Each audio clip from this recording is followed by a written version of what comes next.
Cameron, I need you to take responsibility for this. My CEO's voice was calm, almost casual, as he sat across from me in his corner office. Tell the board the accounting errors were your fault. I stared at Vincent Torres, the man I'd worked under for 6 years as CFO of Titan Industries. But the errors weren't my fault. You approved those transactions yourself. I have your signatures on every document. The board doesn't know that. And frankly, they don't need to. You're the CFO. Financial oversight is your responsibility. If you take the fall for this, I'll make sure you land on your feet. Severance package, good references, the works. My name is Cameron Hayes, I'm 41 years old, and I just realized my CEO was planning to throw me under the bus to save himself from a $15 million accounting scandal. Vincent, those transactions were illegal. You moved money through shell companies to inflate our earnings. That's securities fraud. Which is why we need someone to take responsibility before the SEC gets involved. That someone is you. And if I refuse? Vincent's expression hardened. Then I'll tell the board you acted without authorization. I'll say you were hiding it from me. Either way, you're taking the fall. The only question is whether you cooperate and get compensated, or fight and lose everything. I left Vincent's office in shock. 6 years as CFO at Titan Industries, and now my boss wanted me to commit career suicide to cover up his fraud. I went home and told my wife, Kelsey. She was a lawyer, sharp and practical, and she saw through Vincent's plan immediately.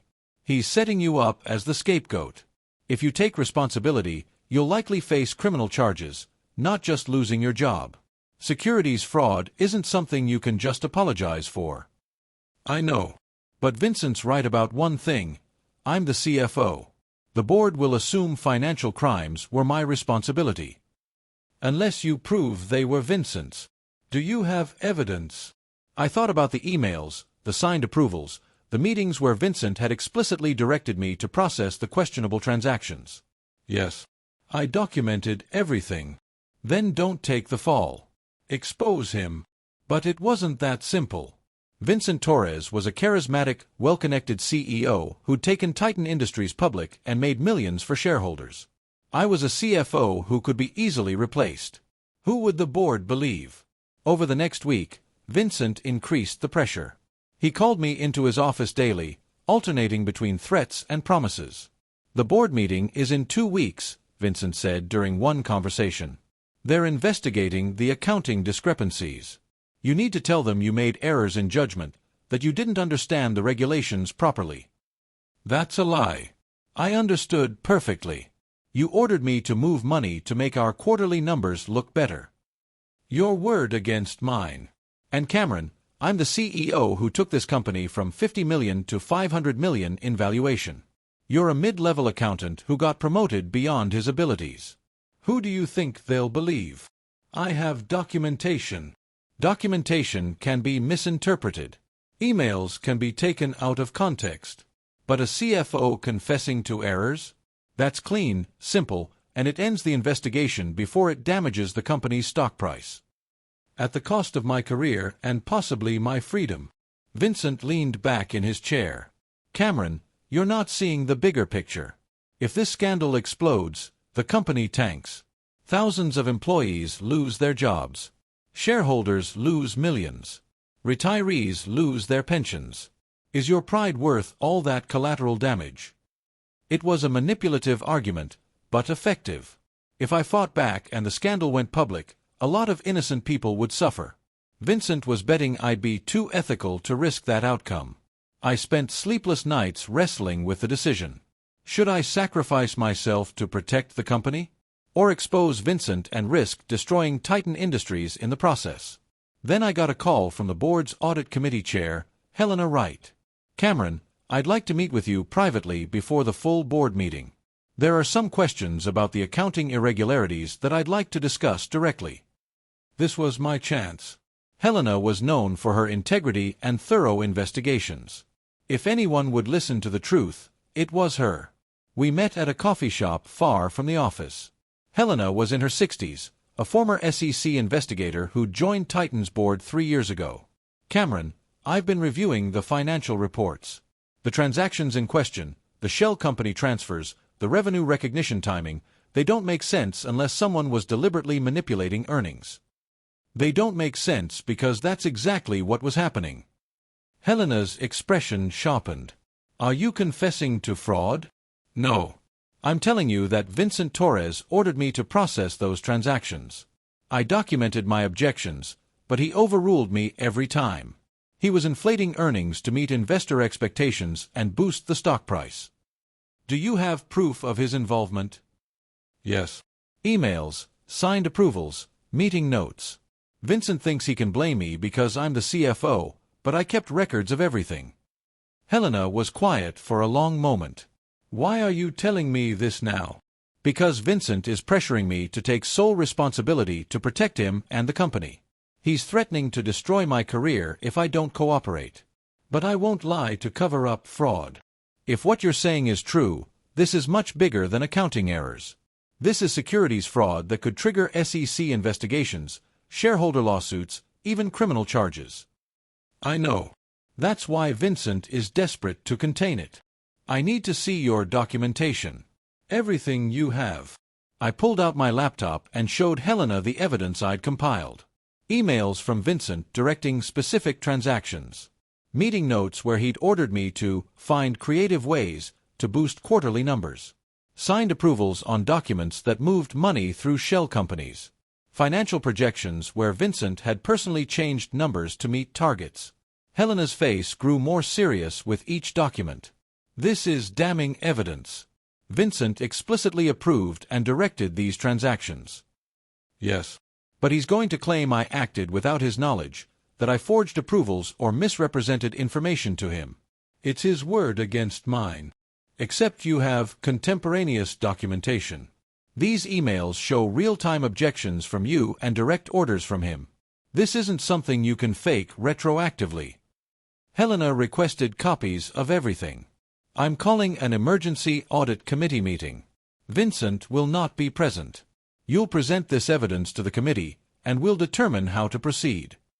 Vincent will know I went behind his back. Cameron, Vincent is committing fraud and trying to make you the fall guy. He's already betrayed you. You owe him nothing. The emergency audit committee meeting was scheduled for 3 days later. In the meantime, I had to continue working alongside Vincent, pretending everything was normal. Vincent called me into his office the day before the meeting. I heard Helena Wright wanted to meet with you. What did you discuss? Just routine questions about the accounting procedures. And what did you tell her? That I'd answer any questions at the board meeting. Vincent's eyes narrowed. Cameron, I hope you're not doing anything stupid. Remember what's at stake. I remember. My career, my reputation, possibly my freedom. All because you want a scapegoat. Because I'm trying to save this company. Do you think shareholders care about the technical details of accounting regulations? They care about returns. And we've delivered returns. Through fraud. Through aggressive accounting. There's a difference. Not according to the SEC. The emergency audit committee meeting took place in a conference room at the board's law firm, neutral territory away from Vincent's influence. 3 board members attended, Helena Wright, Thomas Klein, and Priya Patel. All 3 were accomplished business leaders with reputations for integrity. I presented everything, the emails, the approvals, the meeting notes, the documentation of my objections. I walked them through each questionable transaction and showed exactly how Vincent had directed me to process them. This transaction in Q2, Thomas Klein asked, where you moved $3 million through a subsidiary in the Cayman Islands. This email shows you questioned whether it was legal. What was Vincent's response? He said the lawyers had approved it, but when I checked with our legal department, they had no record of reviewing it. Vincent had bypassed normal approval channels. Priya Patel reviewed the financial projections. These numbers were changed by hand. Is this Vincent's handwriting? Yes. He'd revise our projections in meetings, telling me to make the numbers work. When I'd explain why the revenue couldn't be recognized in that quarter, he'd say to find a way. Helena looked at the other committee members. This is clear evidence that Vincent Torres directed fraudulent accounting practices and is now attempting to blame the CFO to avoid responsibility.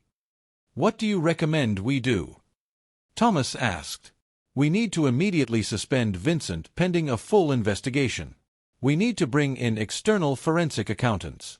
And we need to notify the SEC before this gets worse. If we notify the SEC, the stock will tank, Priya pointed out. We're talking about potentially wiping out hundreds of millions in shareholder value. If we don't notify the SEC and they discover we knew about fraud and covered it up, we're all facing criminal charges, Helena countered. The board has a fiduciary duty to act on this information. They debated for over an hour. Finally, they voted unanimously. Suspend Vincent Torres immediately, launch an investigation, and self-report to the SEC to demonstrate good faith. Cameron, Helena said, you'll be placed on paid administrative leave during the investigation. This isn't a punishment, it's standard procedure. Once the investigation confirms your account, we'll reinstate you. I left that meeting feeling vindicated but terrified. Vincent Torres wasn't the type to go quietly. He'd fight back, and he had resources I couldn't match. I was right to be worried. The next morning, Vincent released a statement to the press. I'm shocked and disappointed by false allegations from a disgruntled CFO who's attempting to blame me for his own failures. The statement went on to detail concerns about Cameron Hayes' judgment and ethical standards, and claimed I was attempting to shift blame after being caught manipulating financial records. It was a masterful piece of manipulation. Vincent was getting ahead of the story, framing himself as the victim of a rogue employee. My phone exploded with calls from reporters, colleagues, and friends asking if the allegations were true. I'd been painted as a criminal trying to frame my boss. Kelsey was furious. He's defaming you. We should sue. We will. But first, we need to let the investigation proceed. The evidence will speak for itself. But Vincent wasn't done. Over the next week, stories started appearing in business publications. Titan Industries CFO under investigation for fraud. Former colleagues question Cameron Hayes' ethics. Sources say CEO Torres raised concerns about Hayes months ago. Vincent was using his connections to control the narrative. He'd planted stories, provided anonymous sources, and created the impression that I was a corrupt CFO who'd betrayed his trusting CEO. My professional reputation was being destroyed in real time. Former colleagues stopped returning my calls. Job recruiters who'd previously courted me went silent. I was being blackballed in the industry. The investigation took 3 months. During that time, I lived in limbo, suspended from my job, vilified in the press, and watching Vincent Torres play the victim on CNBC. It's a betrayal, Vincent told one interviewer. I brought Cameron up through the ranks, trusted him with our financial operations, and he used that trust to commit fraud right under my nose. What fraud specifically? The interviewer asked. I can't discuss details due to the ongoing investigation, but I'm confident the truth will come out. What Vincent didn't know was that the forensic accountants weren't just reviewing my documents. They were reconstructing every financial decision made over the past 5 years. They were interviewing employees, examining email servers, and following money trails. And they were finding exactly what I'd told the audit committee they'd find. I got updates from Helena Wright every 2 weeks. The investigators have corroborated your account, she told me during one call. Every transaction you flagged can be traced back to Vincent's direct orders. They also found additional evidence you didn't have, personal financial records showing Vincent profited from the inflated stock price. How? He sold shares ahead of earnings announcements, right after the fraudulent numbers boosted the stock. Insider trading on top of securities fraud.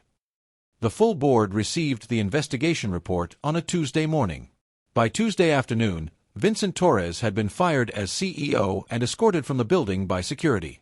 The board released a statement. After a thorough investigation, Titan Industries board has determined that former CEO Vincent Torres directed fraudulent accounting practices. CFO Cameron Hayes has been fully exonerated and will be reinstated immediately. The company is cooperating fully with SEC investigators. The stock dropped 15% on the news. Shareholders were furious, filing lawsuits against Vincent and the company. The SEC announced a formal investigation. And suddenly, The same business press that had vilified me was asking for interviews. Cameron Hayes, the whistleblower CFO who exposed his CEO's fraud. How Titan Industries CFO saved the company by refusing to be a scapegoat. Vincent Torres, the CEO who tried to frame his CFO and failed. The narrative had completely flipped. Now I was the hero who'd stood up to a corrupt CEO. Vincent was the villain who'd tried to destroy an honest employee. I was reinstated as CFO with a formal apology from the board. But the company was in crisis, leadership in turmoil, stock price down, SEC investigation ongoing, lawsuits piling up. The board offered me the interim CEO position. You know the company better than anyone, and you've demonstrated integrity under impossible pressure. We need someone to stabilize the ship. I accepted, on the condition that I could bring in a new executive team focused on compliance and transparency. The board agreed. My first act as interim CEO was a company-wide meeting where I addressed the scandal directly. Vincent Torres committed fraud and tried to blame me when he got caught. I refused to lie, and I presented evidence of his actions to the board. That decision almost destroyed my career, but it was the right thing to do. Now we need to rebuild this company's reputation and culture on a foundation of honesty. Employees gave me a standing ovation. They'd watched Vincent throw me under the bus, and they respected that I'd fought back with truth instead of lies. Over the next 6 months, I rebuilt Titan Industries from the inside out. We hired a new legal team, implemented stronger financial controls, and established a whistleblower hotline so employees could report concerns without fear of retaliation. The SEC investigation concluded with fines but no criminal charges against the company. Our cooperation and self-reporting had mitigated the penalties. Vincent, however, faced multiple felony charges for securities fraud, insider trading, and obstruction of justice. His trial was scheduled for a year later. I was subpoenaed as a key witness. Vincent's lawyers tried every strategy to discredit me. They argued I was a disgruntled employee seeking revenge. They claimed my documentation was fabricated. They suggested I'd profited from Vincent's downfall. But the forensic evidence was overwhelming. The emails couldn't be faked. Digital timestamps and server logs proved when they were sent. Vincent's handwriting on revised financial projections matched samples from other documents. Former employees testified that Vincent had a pattern of demanding aggressive accounting and punishing those who questioned him. The prosecution presented chat logs between Vincent and his personal lawyer discussing how to neutralize Hayes by making me the scapegoat. They showed Vincent stock sales that netted him $18 million based on fraudulently inflated earnings. I testified for 2 days. Vincent's lawyer tried to rattle me, but I stuck to the facts. I'd kept meticulous records precisely because I'd known Vincent might try something like this. Mr. Hayes, the prosecutor asked during direct examination, why did you keep such detailed documentation of your objections to Vincent Torres' directives? Because I knew the transactions were questionable. I wanted proof that I'd raised concerns and been overruled. I never imagined I'd need it to defend against being framed for fraud, but I'm glad I had it. What was your reaction when Vincent Torres asked you to take sole responsibility for the accounting irregularities? I was shocked and angry. I'd worked for him for 6 years. I'd trusted him. And now he wanted me to risk prison to protect himself. Why didn't you agree? He offered you a severance package and good references. Because it would have been a lie. And because lying about securities fraud isn't just unethical, it's illegal. I'd have been confessing to crimes I didn't commit. The jury heard from 15 witnesses over 3 weeks. The evidence of Vincent's guilt was so strong that his lawyers eventually tried to negotiate a plea deal. The prosecutor refused. Vincent's attempt to frame me had eliminated any sympathy. The jury took 8 hours to return guilty verdicts on all counts. Vincent Torres was convicted of securities fraud, insider trading, obstruction of justice, and conspiracy. The judge sentenced him to 12 years in federal prison and ordered him to pay $30 million in restitution and fines. As Vincent was led away in handcuffs, he looked at me one last time. I saw hatred in his eyes, but also something else, acknowledgement that he'd underestimated me. The conviction made national news. Former CEO Vincent Torres sentenced to 12 years for fraud and attempting to frame CFO. I did interviews carefully, with my lawyer's guidance. I didn't gloat about Vincent's conviction, but I did speak about the importance of documentation and speaking truth to power. Vincent thought he could make me the scapegoat because he was powerful and I was expendable, I told one business journalist. But I had evidence. I had truth. And ultimately, that was more powerful than his position. What advice would you give to executives facing similar pressure? Document everything. If your boss asks you to do something questionable, put your objections in writing. Keep copies of approvals and directives. The paper trail might save your career or your freedom. The board removed the interim from my CEO title 6 months after Vincent's conviction. I'd stabilized the company, restored investor confidence, and rebuilt our reputation. Under my leadership, Titan Industries stock had recovered to pre-scandal levels. But the experience had changed me. I was more cautious, more suspicious, less trusting. I'd learned that even people you've worked with for years can betray you without hesitation. 3 years after Vincent's conviction, Titan Industries was thriving. We diversified our revenue streams, attracted top talent, and became known as a company with strong ethics and governance. I received a letter from Vincent in prison. I almost threw it away without reading, but curiosity won. Cameron, I know you have every reason to hate me, but I wanted to apologize. I let pressure and greed turn me into someone I'm ashamed of. When the board started asking questions, I panicked. Making you the scapegoat seemed like the only way to protect the company and myself. I told myself I was doing it for the shareholders, for the employees. But that was a lie. I was doing it to save myself. You stood up to me when I was powerful and you were vulnerable. You chose truth over self-preservation. I should have made the same choice years ago, before the fraud started. I destroyed my own life and almost destroyed yours. I'm sorry. I know that doesn't undo the damage, but I needed to say it. Vincent. I read the letter 3 times. Did it change anything? Not really. Vincent had tried to destroy me to cover his own crimes. An apology from prison didn't erase that. But it did give me a sense of closure. Vincent finally understood what he'd done and was facing the consequences. 5 years after the scandal, I was invited to speak at a corporate governance conference. The topic was, When Executives Try to Make You the Scapegoat, a Survival Guide. I told my story from beginning to end, Vincent's fraud, his demand that I take the blame, my decision to expose him despite the risks, and the eventual vindication. The key lesson, I told the audience, is that documentation saves careers.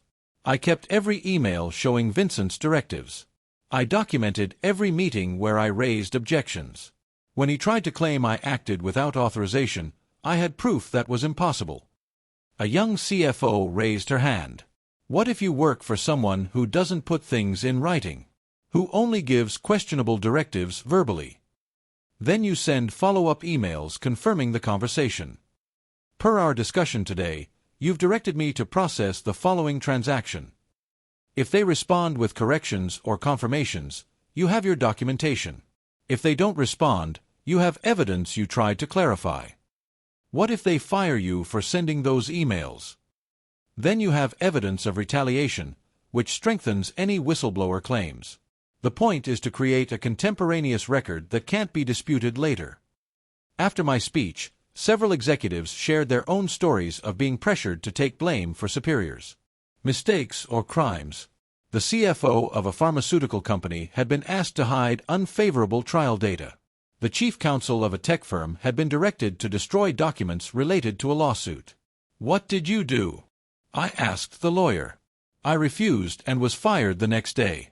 But I'd kept copies of everything. When the lawsuit went to trial, I provided the documents I was supposed to destroy. The company lost, my former boss went to prison, and I was vindicated. Any regrets? Only that I didn't speak up sooner. I knew what was happening was wrong, but I was afraid of losing my job. When my boss finally crossed the line into clearly illegal behavior, I had no choice. I wish I'd found my courage earlier. His story resonated with me. I'd known Vincent's aggressive accounting was questionable long before he asked me to be his scapegoat. I'd raised objections but hadn't pushed hard enough. In some ways, I'd enabled the fraud by not drawing a harder line. We all tell ourselves we'd be the hero in these situations, I told the audience. But when you're in it, when your career and financial security are on the line, it's terrifying to stand up. The key is to prepare before the crisis hits. 10 years after Vincent's conviction, Titan Industries had tripled in value under my leadership. We were profitable, growing, and recognized as one of the most ethically run companies in our industry. Vincent was released from federal prison after serving 10 years. He was 63 years old, broke, the restitution had taken everything, and unemployable in corporate America. He tried to reach out to me through mutual acquaintances, asking for a meeting. I declined. We had nothing to discuss. But I heard through the business community grapevine that Vincent was giving speeches about business ethics, telling his story as a cautionary tale about how greed and pressure can lead good people to make terrible choices. I thought I could solve my problems by making Cameron Hayes the scapegoat, he reportedly told one audience. Instead, I destroyed my own career, went to prison, and lost everything. The crime wasn't worth it. The cover-up was even worse. I never reached out to him, but I was glad he was at least trying to do something positive with his experience. Maybe his story would prevent other CEOs from taking the same path. 15 years after the scandal, I stepped down as CEO of Titan Industries. I'd served longer than planned, but I'd wanted to see the company fully recovered and thriving before I moved on. At my farewell event, the board chairman gave a speech about my tenure. Cameron Hayes saved this company twice. Once by refusing to be Vincent Torres' scapegoat, and again by rebuilding our reputation and culture. He showed that integrity isn't just good ethics, it's good business. I reflected on that in my speech. When Vincent asked me to take the blame for his fraud, I had a choice: cooperate and probably destroy my life, or fight back and risk everything. I chose to fight with the only weapons I had, truth and documentation. "What would you have done if you didn't have the evidence?" someone asked. "I'd have fought anyway. Without documentation, it would have been harder. Vincent might have won. But I couldn't live with myself if I'd taken blame for crimes I didn't commit." After retiring from Titan, I became a consultant helping companies strengthen their governance and compliance programs. I trained CFOs and general counsels on how to document objections and resist pressure from superiors. Vincent Torres isn't unique, I'd tell clients. Every industry has executives who put pressure on subordinates to cut corners, hide problems, or take blame. You need systems that make that impossible. 20 years after Vincent tried to make me his scapegoat, I was invited to speak at a Senate hearing on corporate fraud and whistleblower protection. "Senator, the current system makes it too easy for powerful executives to sacrifice subordinates," I testified.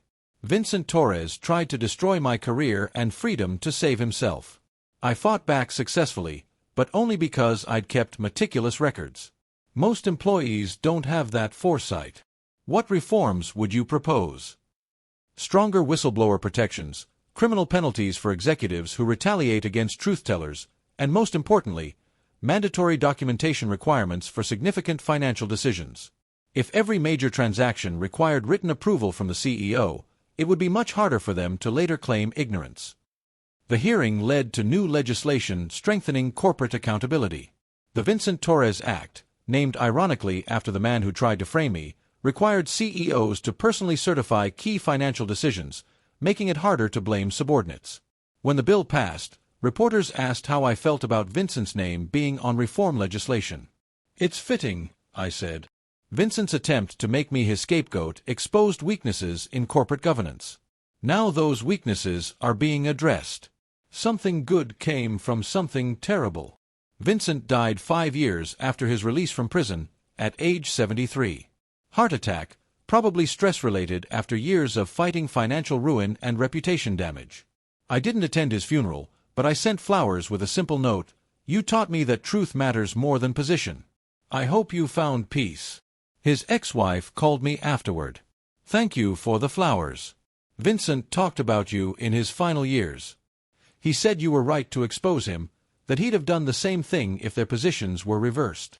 Did he ever rebuild his life? Not really. He gave speeches, did some consulting, but he never recovered from the scandal. The conviction and prison time destroyed him psychologically. He died a broken man. I felt a complicated mix of emotions. Vincent had tried to destroy me, and I'd fought back. He'd spent the rest of his life paying for that choice. Was that justice? Or tragedy? Maybe both. At 70 years old, I'm fully retired now. I spend time with my grandchildren, travel with Kelsey, and occasionally consult on complex governance issues. But I still think about that day in Vincent's office when he asked me to be his scapegoat. That was the moment that defined my career and my life. I could have taken the easy path, accept the blame, take the severance, move on. Many people would have. The pressure was enormous, and Vincent was convincing. But I'd kept documentation precisely because I'd sensed something like this might happen. And when the moment came, I had evidence that saved me. My grandchildren ask me to tell the story sometimes. Tell us about when you were almost sent to prison for something you didn't do. I tell them the truth, that their grandfather fought back with documentation and courage, that truth ultimately prevailed, but that it easily could have gone the other way. What if you hadn't kept those emails? They ask. Then Vincent might have won. I might have gone to prison. The lesson is to always document your objections when something doesn't feel right. You might never need it. But if you do, it could save your life. The Vincent Torres case became a business school staple. Students study it to learn about fraud detection, whistleblower decisions, and the importance of documentation. I've guest lectured at several schools, always emphasizing the same points. Document objections, maintain ethical standards even under pressure, and remember that truth, backed by evidence, is more powerful than position. One student asked a question that stuck with me: would you do it again? Knowing what you know now about the stress, the public attacks, the risk. I thought about it carefully. Yes. Because living with the alternative, prison time for crimes I didn't commit, or the knowledge that I'd lied to protect a criminal, would have been worse than any stress from fighting back. But you almost lost everything. I almost lost my career and reputation. But I'd have definitely lost my integrity and freedom if I'd cooperated with Vincent's scheme. When you do the math, fighting back was the only rational choice. Looking back on everything, from Vincent's initial demand that I be his scapegoat to his conviction to the reforms that followed, I see a clear pattern. Truth is costly in the short term but valuable in the long term. Taking the blame would have been easier in the moment, but it would have destroyed everything that mattered. My CEO used me as the scapegoat to save himself from a $15 million fraud. He pressured me to confess to crimes he'd committed, threatened my career if I didn't cooperate, and then went to the press to destroy my reputation when I refused. Then the board requested the evidence. I provided emails, approvals, meeting notes, and documentation showing that Vincent had directed every questionable transaction. The forensic investigation corroborated my account. Vincent was fired, prosecuted, and convicted. I was exonerated, promoted to CEO, and spent the next 15 years rebuilding the company he'd corrupted. The lesson isn't just about keeping documentation, though that's important. It's about understanding that powerful people will protect themselves at your expense if you let them. Vincent thought he could sacrifice me because I was expendable and he was essential. But evidence and truth are more powerful than position. Documentation is more valuable than promises. And integrity, the willingness to fight for what's right even when it costs you everything, is the only protection that really matters. Vincent Torres tried to make me his scapegoat. Instead, he created a whistleblower who exposed his fraud and helped reform corporate governance laws. That's what happens when you underestimate the power of truth and the courage of someone who refuses to be sacrificed for your sins. I won because I documented everything, refused to lie, and had the courage to expose a powerful CEO. Not everyone in that situation would have made the same choice. But it was the right choice, even when it looked like it might destroy me. Truth prevailed. Justice was served. And the scapegoat became the CEO while the criminal went to prison. That's the real lesson of the Vincent Torres scandal. And it's a lesson I hope others can learn without having to live through what I did.